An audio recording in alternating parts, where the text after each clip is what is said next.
Bonjour, aujourd'hui je vais vous parler de la révolution des Templiers, la naissance, mais surtout la philosophie qui était à l'origine de la création de l'ordre des Templiers. Sans refaire un historique général des croisades, il faut quand même réinsérer le contexte, réinsérer le temple dans son contexte. On est dans un contexte particulier à deux niveaux. Le premier, c'est le niveau spirituel. On a vu la première croisade, c'est un mouvement spirituel très fort, très collectif, très généralisé de la population occidentale chrétienne. Et on oublie peut-être souvent, c'est aussi un moment où il y a la perspective de fin des temps, le Moyen-Âge en général, mais en particulier à cette époque-là, l'idée que Charlemagne, roi de Jérusalem, sera l'annonce du règne du Christ. Et donc le fait d'avoir des rois francs à Jérusalem, il y a une association finalement à cette mythologie du règne de Charlemagne sur Jérusalem. Donc on est dans un moment où on attend, où on espère, où on voit arriver la fin des temps. D'un autre côté, la fin de la première croisade, c'est aussi une situation géopolitique et économique très compliquée. Les États latins se retrouvent après une vague, une marée de conquête par une foule de guerriers en armes. Une fois qu'ils ont fait leur pèlerinage, la plupart des combattants retournent en Occident et laissent des États latins très affaiblis, enfin très faibles en tout cas, puisque démographiquement, une partie de la population a fui, une partie de la population est morte, et une partie de la population qui reste, une partie de la population qui reste est très méfiante vis-à-vis des croisés. Une situation économique assez dramatique, puisque entre les ravages de la guerre, les ravages des pillages, les ravages de la politique de la terre brûlée pratiquée par certains chefs musulmans, le territoire est ravagé, est détruit, dévasté. Euh, et une situation géopolitique et militaire très compliquée, puisqu'on a une très petite quantité de combattants qui se retrouvent à défendre un territoire relativement vaste par rapport à leur nombre, mais surtout par rapport à l'encerclement quasi total des États latins par des territoires musulmans, bien qu'heureusement fragmentés, ce qui permettra aux États latins de survivre si longtemps. Donc dans ce contexte, on a un Orient qui va être un foyer bouillonnant de réflexion, un laboratoire spirituel et politique, mais qui va, pour trouver de nouvelles solutions, aller puiser dans des idées, dans des modèles anciens, que ce soit carolingiens, de l'époque de Charlemagne, ou antiques aussi parfois, ou plus proche d'eux, la période pré-grégorienne. Parce qu'on le verra, la réforme grégorienne, c'est un peu une fracture. C'est ce avec quoi, grâce à quoi, mais aussi contre quoi va se construire l'idéologie templière. Alors, avant d'arriver là, un tout petit mot sur la tripartition fonctionnelle. Au départ, ça n'est pas ceux qui prient, ceux qui combattent et ceux qui travaillent. Au départ, ce sont d'un côté les clercs, de l'autre côté les laïcs, donc les religieux au sens strict.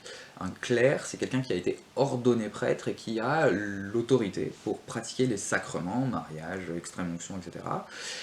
Donc, d'un côté, cet univers-là, du spirituel, de l'autre côté, les laïcs. Les laïcs qui sont à la fois les combattants, mais aussi les travailleurs. Et donc, dans cette première tripartition, il manque un numéro 3, c'est en fait l'intermédiaire, le lien entre les deux, ce sont les moines. Au départ, les moines ne sont pas des clercs, ne sont pas des prêtres.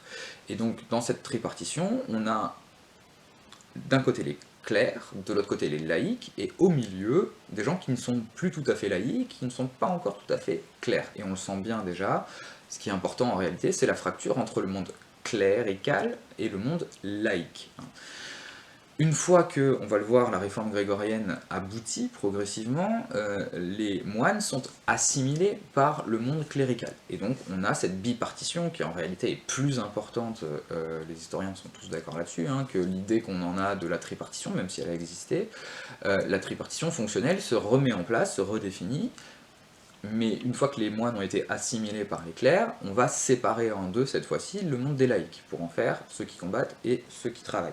Ce qui est intéressant, c'est que dans ce monde-là, quel qu'il soit d'ailleurs, que ce soit la bipartition clerc-laïque, que ce soit la tripartition nouvelle, ceux qui travaillent, ceux qui combattent et ceux qui prient, tout en haut, personne ne doit sortir de sa place. Chacun a une place, chacun doit rester à sa place. On peut changer de catégorie, on peut se faire moine, on peut se faire clerc, hein, qu'on soit bellatores ou laboratores, mais quand on est dans une des catégories, on n'a pas à empiéter sur les autres. Et on le voit tout de suite, la révolution des Templiers, elle est là, déjà, même si elle est là sur d'autres aspects, elle est là déjà, puisque dès l'origine, les Templiers se disent religieux et militaire. Et donc forcément, il y a un problème qui va se poser.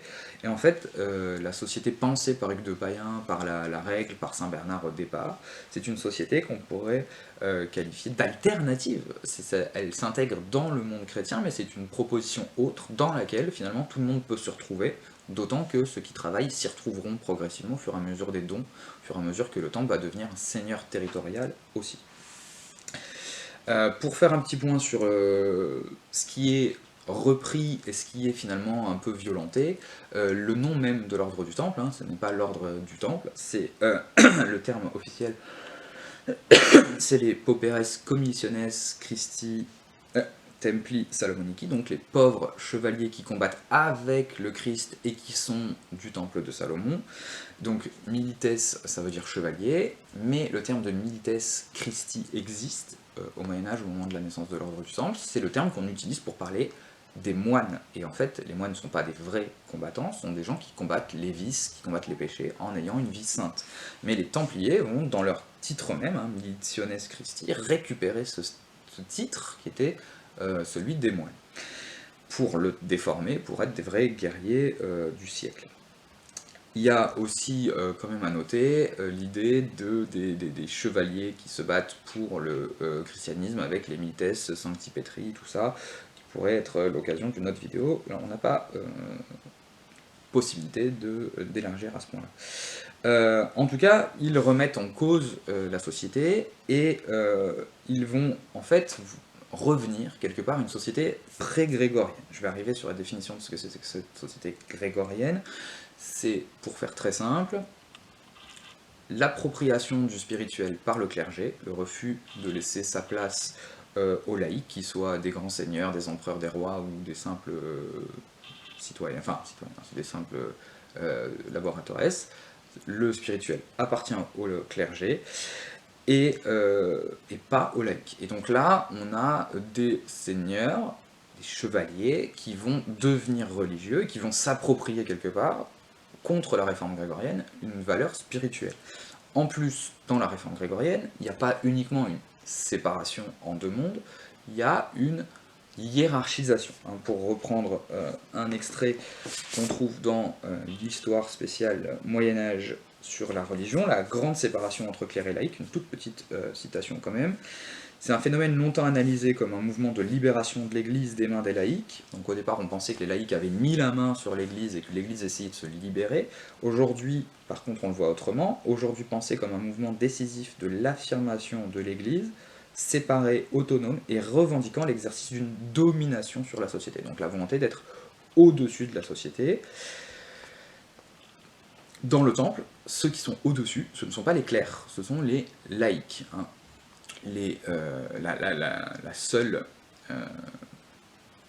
Le seul privilège, disons, le seul statut un peu symboliquement supérieur qu'on a dans le temple, c'est le port de l'habit blanc. Et l'habit blanc n'est pas destiné aux clercs, hein, aux chapelains, hein, problème en plus des chapelains qui sont un peu flous, hein, on a du mal à définir, mais en tout cas, ce ne sont pas les chapelains qui sont censés avoir l'habit blanc, ce sont les chevaliers. Et donc les chevaliers sont non seulement aussi des religieux, mais en plus ils sont au-dessus des clercs de l'ordre. Donc cette réforme grégorienne, hein, qui commence en réalité en 1054, c'est la volonté de priver l'empereur byzantin, enfin celui qui deviendra l'empereur byzantin, de le priver de son statut spirituel. Ça se prolonge à travers la réforme grégorienne, la réforme juridique, hein, les luttes contre les simonies, contre l'achat des charges, contre les évêques laïcs, contre plein de choses d'un point de vue juridique, le mariage des prêtres, etc. Mais c'est aussi des guerres hein, contre l'empereur, notamment pour avoir une autonomie et une supériorité de l'Église chrétienne, qui est mis à mal par la création du temple. Le temple, en plus, veut, pour reprendre un peu les mots de Alain de Murger, qui parle de peuple templier, non seulement refuse de se poser comme bras armés de l'Église, mais il se voit d'une façon presque autonome. Et Simonetta Cerini parle de l'Église armée. Il n'est pas le bras armé de l'Église, il est l'Église, et il a les armes capables de défendre l'Église. En lui, il y a tout finalement, les travailleurs, les combattants, les religieux. Et dans ce moment donc, de dévalorisation spirituelle des laïcs, mais dans ce moment de croisade, avec cette volonté des laïcs d'accéder au sacré, on a une deuxième revendication du temple qui, au-delà d'être l'église armée, va en fait appuyer sa légitimité sur le bas peuple, puisque Hugues de Payen, Simonetta Cerini parle d'alternative géniale, ne revendique pas d'être le bras armé de l'Église, mais le pied de l'Église, puisqu'il dit dans une lettre aux Templiers, le pied touche la terre, mais il porte le poids de tout le corps. Donc c'est lui qui a beau être le plus sale, le plus vil, le plus en contact avec le monde charnel, celui des laboratores, c'est pas le chevalier qui met le pied dans la terre, c'est le paysan. C'est lui qui supporte toute la société, et lui aussi, du coup, a le droit à une valorisation spirituelle, puisque c'est grâce à lui que tous les autres sont capables de fonctionner. Et donc Hugues de Payen se réfère non seulement au monde des laïcs, mais en plus carrément au monde des laboratores, au monde des plus pauvres, au sens médiéval du terme. C'est pas une pauvreté matérielle, ils sont pas pauvres dans la misère, mais une pauvreté sociale. Je ne suis pas clerc, je suis laïque, je ne suis pas un bellatores, je suis un laboratores, donc je suis le plus pauvre, le plus bas dans la hiérarchie sociale. Mais pour valoriser le temple. Alors le statut des Templiers, le problème c'est qu'il reste très compliqué, même à l'époque de la naissance ou de la vie de l'ordre, c'est que d'un côté les Templiers ne sont pas des clercs, je répète, un clerc ordonné prêtre peut faire des sacrements, les Templiers, les chevaliers du Temple ne sont pas des religieux à ce sens-là, ils ne peuvent pas marier quelqu'un. Donc ils sont méprisés par les membres des ordres monastiques, qui sont eux des clercs, et en même temps, ils sont religieux, et donc socialement, ils sont assimilés quelque part à des clercs. Et donc on va leur reprocher toutes les contradictions, tous les paradoxes, toutes les agressions à l'ordre social. Le malaise, il va arriver non seulement par les théologiens qui critiquent l'ordre du Temple, mais il va arriver aussi chez les Templiers. La première fois qu'ils vont avoir ce malaise, c'est quand ils vont vouloir s'émanciper. Je reviendrai peut-être un autre jour sur la naissance, les étapes de la naissance de l'ordre. Au départ, probablement des données, des avoués de l'hôpital de Saint-Jean, puis du Saint-Sépulcre, et pour s'en émanciper, ils vont se retourner vers le roi, et pas vers un organisme religieux, mais le roi qui va en faire dans un concile, donc un roi qui convoque un concile, on va en faire un ordre autonome. Quelque chose de pré-grégorien, carolingien, de l'empereur sacré, tout ça, qui est une thématique aussi très intéressante, mais qui va permettre du coup aux Templiers de se raccrocher à une autorité laïque et spirituelle. Le deuxième moment de malaise, peut-être plus fort d'ailleurs, c'est juste avant le Concile de Troyes, quand Hugues de Payen est en Occident, les Templiers restés en Orient doutent, certains visiblement, d'après la lettre, voudraient devenir moines, se faire moines cisterciens par exemple, et il va leur répondre en ces termes, dans une lettre qu'il leur envoie pour les rassurer. Si jamais il vous vient à l'esprit d'aspirer à un ordre plus élevé, c'est-à-dire un ordre monastique, classique, sachez que dans chaque ordre est plus élevé celui qui est meilleur. Donc c'est pas la peine forcément de changer d'ordre, vous êtes quelqu'un de génial, si vous êtes un bon Templier, ça suffira. Si la position pouvait sauver, le diable ne serait pas tombé du ciel. Donc, si le statut, si la position sociale était suffisante, le diable, qui était un ange, qui faisait partie donc de la plus haute des catégories de la religion chrétienne, n'aurait pas pu tomber. En revanche, si la position décidait de la damnation, Job, dans sa fosse à fumier, n'aurait pas vaincu le diable. Donc à l'inverse, Hugues de Payen se compare à Job, qui est une des figures qui permet de définir la sainteté dans la théologie chrétienne, mais c'est celui qui est en général pas choisi comme modèle, mais il est choisi par Hugues de Payen parce que c'est justement un membre du corps laïque qui a eu était bien terrestre, qui a eu une femme, qui a eu des enfants, qui était un laboratoresse, qui travaillait les pieds dans le fumier, et qui pourtant est devenu saint, hein, est devenu un personnage de référence, parce que malgré les souffrances, il n'a pas perdu la foi, et il a fait ce qu'il fallait. Donc vraiment un soutien aux Templiers. La règle, au moins au départ, hein, parce qu'on le voit assez rapidement, l'idéologie templière de départ n'est pas forcément suivie, même par les Templiers eux-mêmes, et même dans les quelques dizaines d'années qui suivent le Concile de Troyes, un peu perdu, un peu mal compris. Mais en tout cas, au départ, la règle est anti-ascétique et anti-héroïque, comme dit Simonetta Cerini.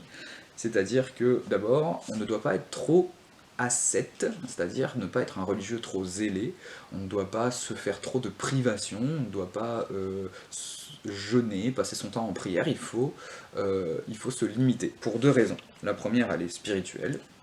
Vous n'êtes pas en train de partir au désert, hein, une des traditions monastiques, c'était, enfin en tout cas d'origine du monachisme, c'était l'érémitisme, hein, partir tout seul dans la forêt et être le parfait de tous les parfaits chrétiens. Ça n'est pas ça, vous êtes en groupe, vous devez faire fonctionner en groupe, vous ne devez pas briller dans le groupe, hein, vous devez être un des éléments du groupe et comme les autres. La deuxième chose, c'est d'un point de vue pratique, vous êtes des religieux, mais vous êtes aussi, et peut-être surtout, des combattants. Donc vous devez être en forme, vous devez être en capacité de vous battre. C'est une des raisons pour lesquelles on va avoir des menus plus copieux, un droit de manger de la viande, moins de jours de jeûne dans l'année que dans d'autres ordres religieux par exemple. Quand ils ne sont plus au couvent mais qu'ils sont en campagne, la plupart des règles de restriction disparaissent, ils doivent manger dès qu'ils en ont l'occasion pour être capables de se battre. C'est la raison pour laquelle ils mangent à deux dans la même assiette. En réalité, ça n'est pas ni une question d'humilité, ni une question, au contraire, de vérifier que personne n'exagère, ne mange trop. En fait, c'est l'inverse, hein, c'est de vérifier que chacun mange une quantité suffisante pour être en forme, pour pouvoir se battre. Pareil pour le repos, hein, on a le droit, quand on est un templier, quand on est un guerrier, quand on est fatigué, de demander à être dispensé de se lever aux matines, et donc pour pouvoir faire une nuit plus complète et être en pleine forme. Ils doivent éviter la charité excessive aussi, ils ne doivent pas dépenser trop pour les pauvres, parce que d'abord ils en ont besoin pour le combat, et ensuite, clairement, ils ont déjà fait le don ultime, ils ont fait le don d'eux-mêmes, donc ils n'ont pas à en rajouter, si on veut. Le but des Templiers donc n'est pas d'être un héros, mais d'être un membre du groupe et de faire que le groupe est fort. La règle elle est aussi anti-héroïque. On doit obéir, ça c'est assez surprenant dans un monde féodal, hein, où les chevaliers en gros faisaient un peu chacun à leur tête, on pourra en reparler sur les premières croisades, que ce soit la première, la deuxième, ou la septième, ou en Occident, des catastrophes qui ont eu lieu parce que le commandant d'un corps de troupes a refusé de s'arrêter au bon endroit, n'a pas attendu le reste, ou a décidé tout seul de charger. Ça non, ça ne fait pas partie de l'ordre, même si c'est la théorie, la pratique toujours suivi. En tout cas, on est censé être obéissant. Et alors, ils ne doivent pas participer à des tournois, ils ne doivent pas non plus se vanter de leurs exploits, ni ceux depuis qu'ils sont templiers, ni ceux dans leur vie précédente.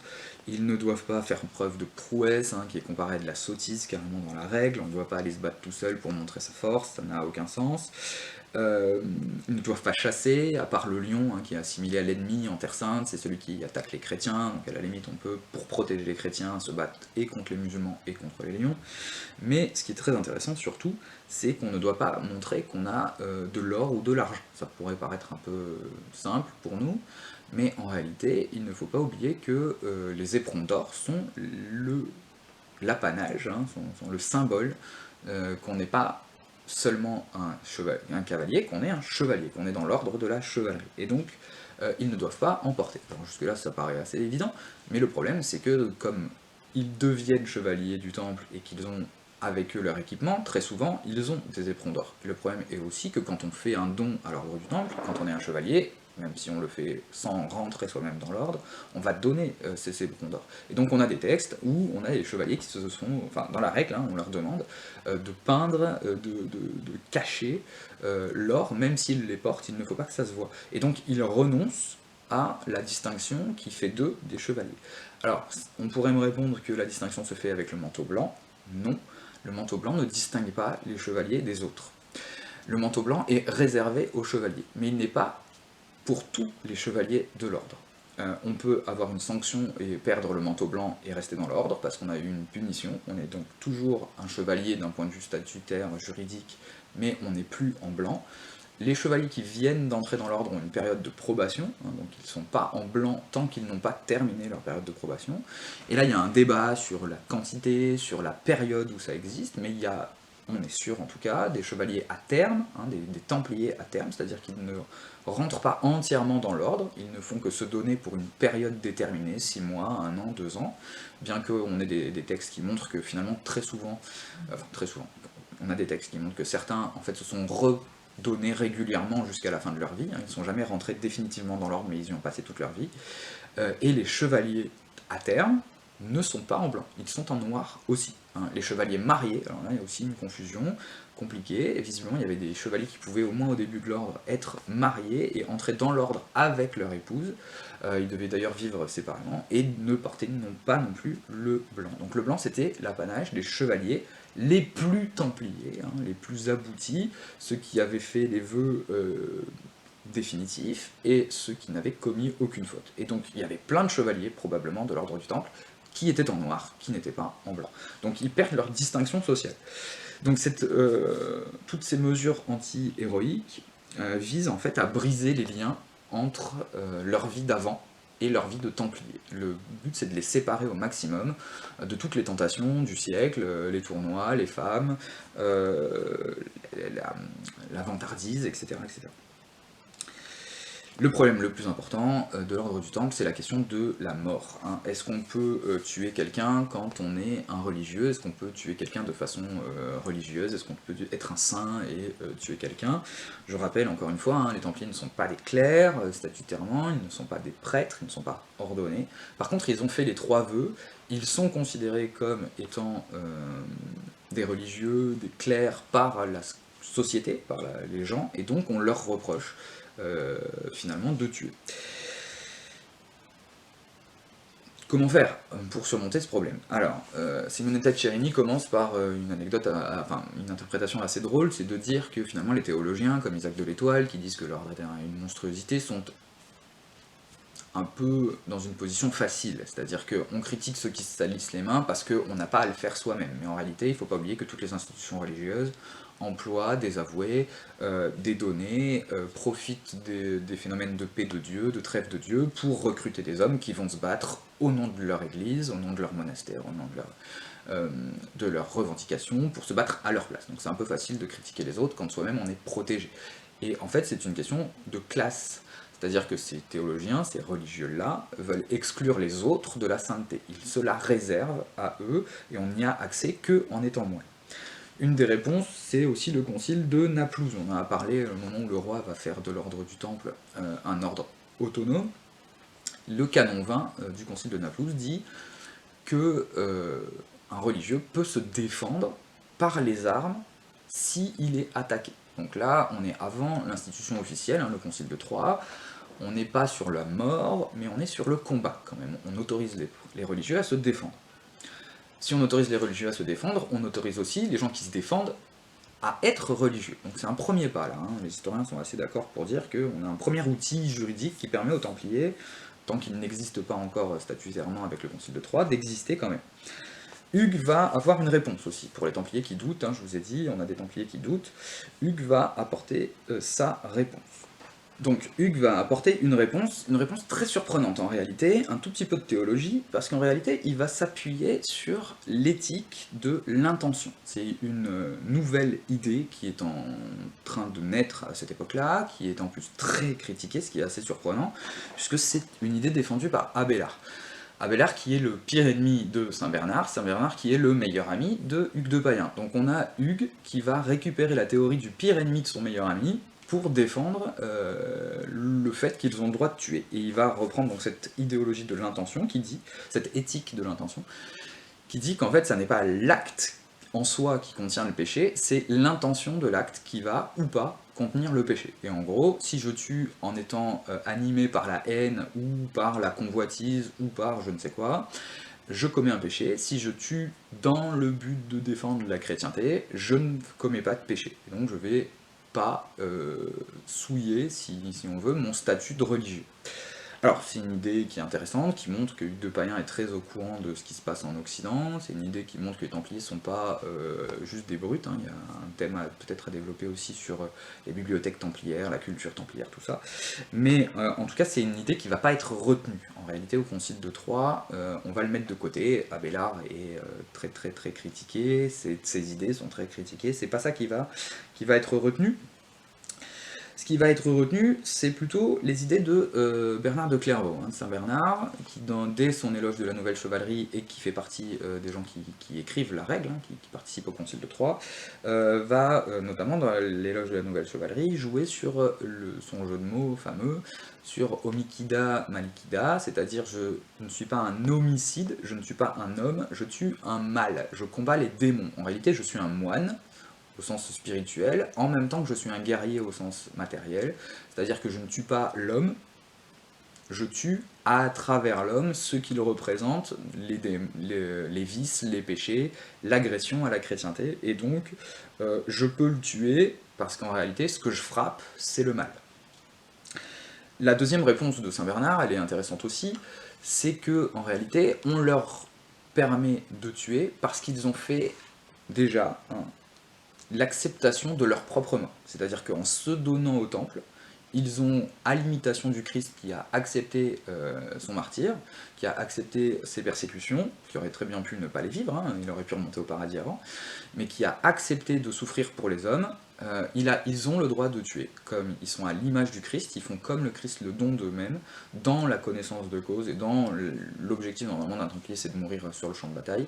Ils ont le droit du coup de tuer. S'ils tuent, c'est pour le bien du christianisme. S'ils sont morts, c'est pour leur propre bien. Ils iront au paradis comme martyrs. Alors, quand même, juste un mot sur la règle elle-même, parce que la règle est très mal à l'aise malgré tout, hein. Les pères du Concile glissent finalement la notion de mort donnée dans la règle à un moment dans des articles qui sont sur le droit de propriété. Le mot est lâché, on a le droit de tuer, mais c'est vraiment anecdotique, caché, à un endroit qui montre bien qu'ils ne sont pas très à l'aise, qu'ils n'ont pas fait un chapitre, une partie clairement définie sur le droit de tuer. Mais en tout cas, c'est écrit, et ce qui est intéressant, c'est que c'est quand même la première fois de son histoire que l'Église affirme officiellement qu'il est permis à des religieux de tuer sans que cela soit un péché. Et peut-être même la dernière fois, en réalité, puisque les autres ordres monastiques vont, quand ils le font, parce qu'il y en a certains qui ne reprennent même pas de règles, clairement militaires, hein, en tout cas, en gros, ils reprennent celle du temple, il n'y aura pas de nouveaux conciles, il n'y aura pas de grandes nouveautés, en tout cas à ce niveau-là, dans les différents ordres militaires qui seront créés par la suite. Alors, il y a quand même une petite restriction, on ne peut pas tuer sans péché n'importe qui, et là on reprend du droit romain, c'est pour ça que je parlais vraiment de remonter à des sources très anciennes. On va reprendre l'idée de droit romain de l'hostes. Alors ça ne veut pas dire que le droit romain n'est pas toujours utilisé, mais en tout cas ça remonte loin. L'hostes, c'est l'ennemi public, c'est l'ennemi de l'État, c'est l'ennemi du christianisme, hein. On ne peut pas tuer son adversaire dans une guerre féodale, mais on peut tuer un ennemi dans la guerre contre la destruction finalement des États laïcs. Alors, un tout petit point bibliographique, parce qu'il y a quand même des livres sympas sur le sujet. Je vous ai déjà montré donc l'histoire sur spécial Moyen-Âge, avec plein de thématiques très intéressantes, notamment de renouveau historiographique, des nouvelles façons de voir des choses différemment de ce qu'on pouvait en penser il y a quelques années. Le livre qui m'a servi le plus pour appuyer mon propos, La Révolution des Templiers de Simonetta Cerini, et Alain de Murger et ses deux fameux ouvrages, Les Templiers, hein, la somme en gros de l'histoire du Temple, et Moine et guerrier, au titre problématique, il le dit lui-même, hein, c'est l'éditeur qui l'a obligé pour que ça soit lisible, hein, mais Alain de Murger considère que ce ne sont pas des moines, mais du coup c'est beaucoup plus large, ça parle de tous les ordres religieux militaires. Voilà, j'espère que ça vous a plu, et à bientôt peut-être pour une autre vidéo.